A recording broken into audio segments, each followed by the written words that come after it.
Hi there, welcome back to the YouTube channel. Please go hit the subscribe button, hit the bell icon, hit the thumbs up button at the end of the video, leave me a comment, and please, please, please, I'm begging you, if you don't like the video and you hit the dislike button, please leave me a comment and tell me what I did wrong and what you didn't like.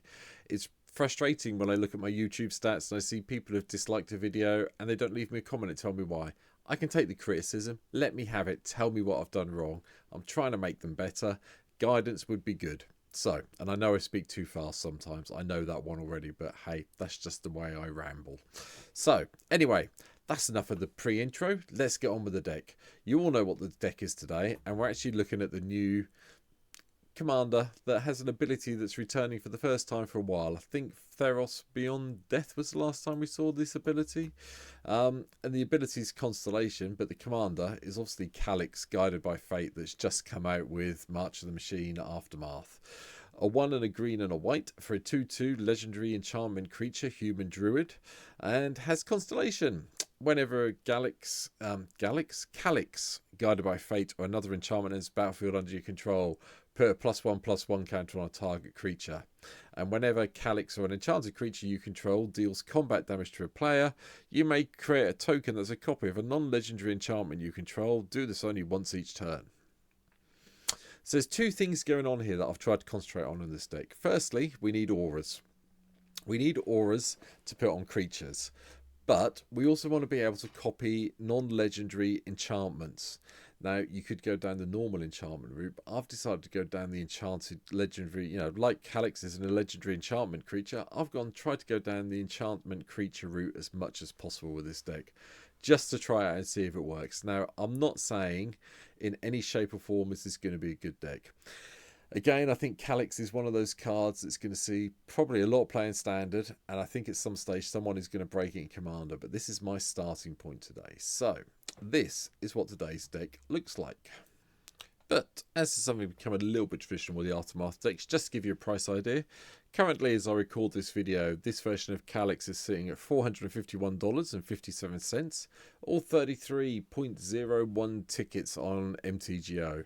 Now, I tend to aim for a $50 type, 50 tickets on MTGO most of the time. Yes, I know a lot of the decks I've done in the past have gone over that, and I'll let you know when it happens. But, for newer decks, I think this is a good starting point.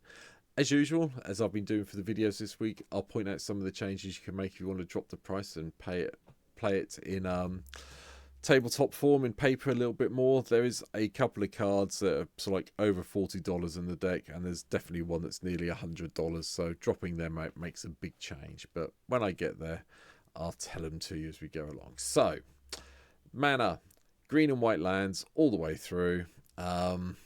Nothing really unexpected. The one land I will point out is Hall of Heliod's Generosity, if you haven't seen it before. Originally from Modern Horizons. 1 and a white, tap it, put target enchantment card from your graveyard on top of your library. Gives you a little way to recycle everything if you can't do it any other way. So bear that in mind. But the rest of it, green white lands all the way through. Temple of the False Gods here along with Reliquary Tower to, things get bounced. We don't want to chuck them away unless we have to. My usual selection of artifact ramps here: Mox Tantalite, Soul Talisman, Soul Ring, Arcane Signet, joined by, for this deck, just Talisman of Unity, because we've got ways of drawing lots of cards and it seems a bit pointless trying to do anything more than draw cards because we'll get our lands that way. So, like I say, this deck for me is a little bit of a change. Now, with Calix, I think it's really easy just to change this to one of the commanders in the standard aura decks. They've been around for a while now. This is your new commander. That's it. It's done. But I wanted to try and make the whole enchantments entering the battlefield, chucking some +1/+1 counters around nice. And, enchanted and then making token copies of some of our enchantments we control. That's what I'm going for. So we're going to see how this goes. I haven't played this deck yet. This is all off the top of my head, so I'm really hoping it works out. So, end of one drop. Ethereal Armor. Yep, you're going to see it. You're going to see a lot of the auras. I'm guessing most of you know what they do, but I'll leave them up on screen every so often just so we can talk about them. Ethereal's obviously a key one. +1/+1 for each enchantment you control and has first strike. That's nice on a creature. Griff's Boon for the flying side of it and the returning from the graveyard if we need to. We have got the shrines in here. So Sanctum of Twilight Lights here. It's a 1-drop. It's not bad. It's not the greatest shrine, but we've got enough in here to power them up. Generous Visitor comes in from Neon Dynasty. Yes, got it right. Cast an enchantment spell, get to put a +1/+1 counter on another creature. Hardened Scales, you might as well have it in here. You're going to be chucking around a lot of +1/+1 counters because of Calix, so it made sense to have Hardened Scales in here. Rancor, everyone knows what it does by now, I hope, along with 6 Thents for the card draw.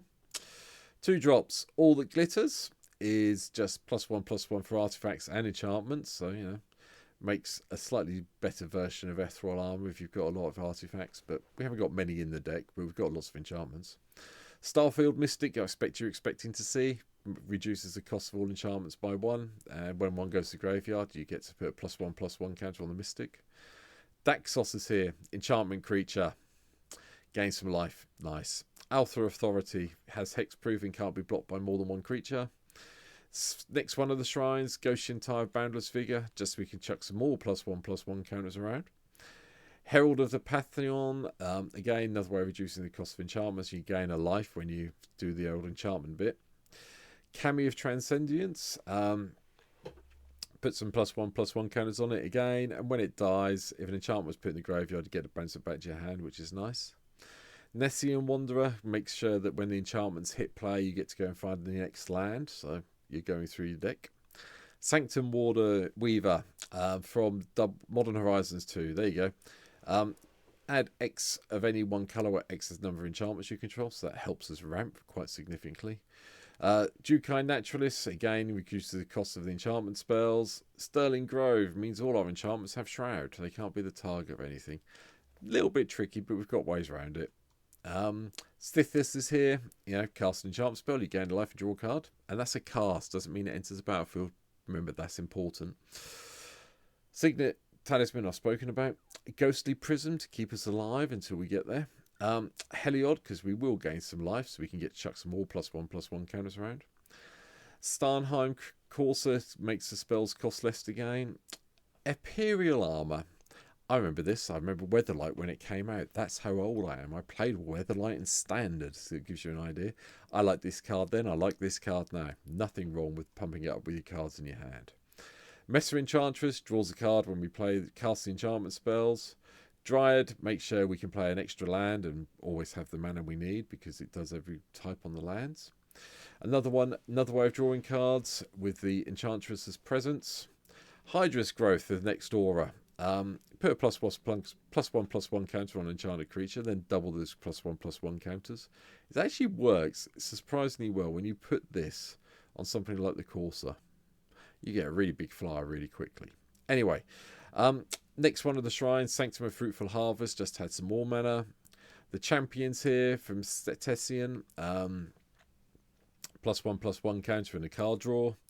Course of a Crucifix, play the lands top of the library, gain some life. It's a nice little thing. We all know it does it with Heliod, so it's all good. Veduvian Enchantress, you cast the enchantment spell, you draw a card. Tribute to the World Tree, March of the Machines, first card that makes a kind of new debut.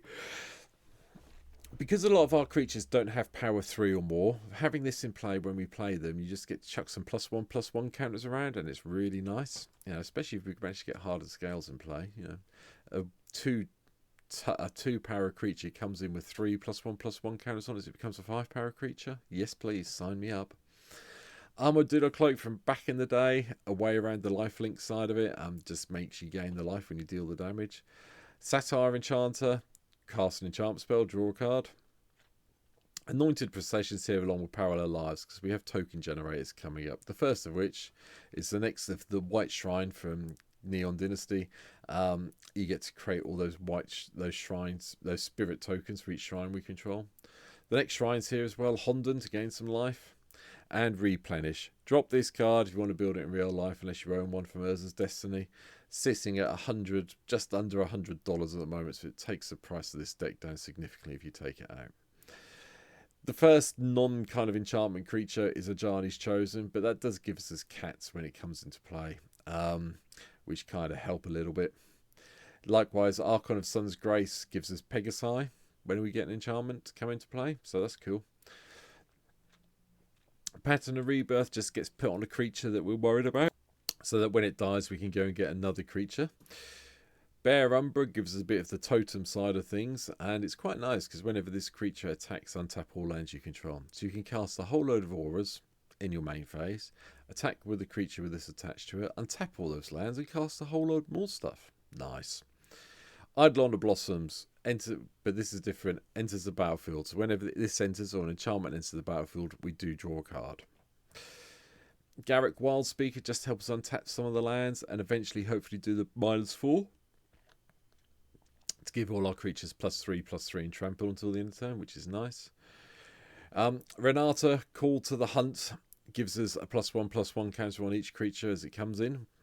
And, you know, I've been trying to do this with these decks. Calix is a planeswalker form from Theros Beyond Death is here. The +1, look at the top 4 cards of your library, reveal an enchantment card from among them, put it in your hand, the rest go on the bottom in random. That's nice. Gives you a way to dig to your auras as you're going through the game. Sphere of Safety is a bit of a no-brainer. We've got so many enchantments in this deck that your opponent's attacking you with this in play is going to be really tricky, especially if you're protecting it with Sterling Grove. Honden of the Life's Web gives us a load of blockers.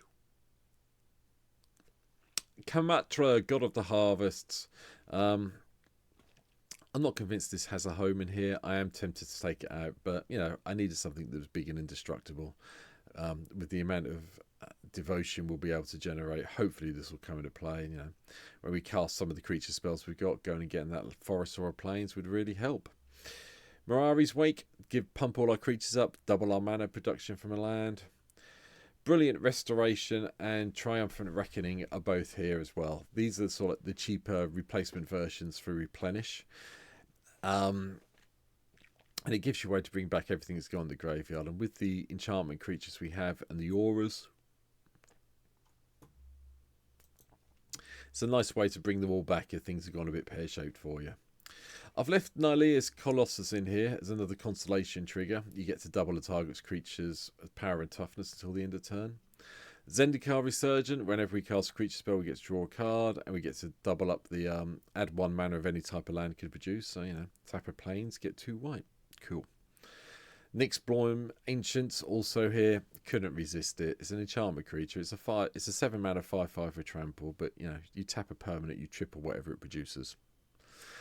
Nissus here is one of our big win conditions. We should be able to play this for the full 7 mana as quickly as possible, which means the turn it hits, we can do until the end of turn, creatures you control get +1/+1 for each forest, and we've got a fair number of forests, and gain trample. Should be the way to win. It's a bit like Overrun. Should be a way to win, yeah. Between the ability at -7 here and the -4 from Garruk, wherever Garruk's gone, there it is. Should give you enough ways to punch through. Triumphant Reckoning, I will just point out, also returns planeswalkers if they get killed. We've only got 3 in the deck, but it is possible they get killed off and we need to get them back, and this is a good way of doing it. And I had 1 slot left, and I and ahed. I could have gone with Genesis Wave, but I decided to go with the Apex Predator because I just like big dumb creatures sometimes, but this one cascades 4 times, so not sure. You can replace it with something else, but I like big dumb creatures.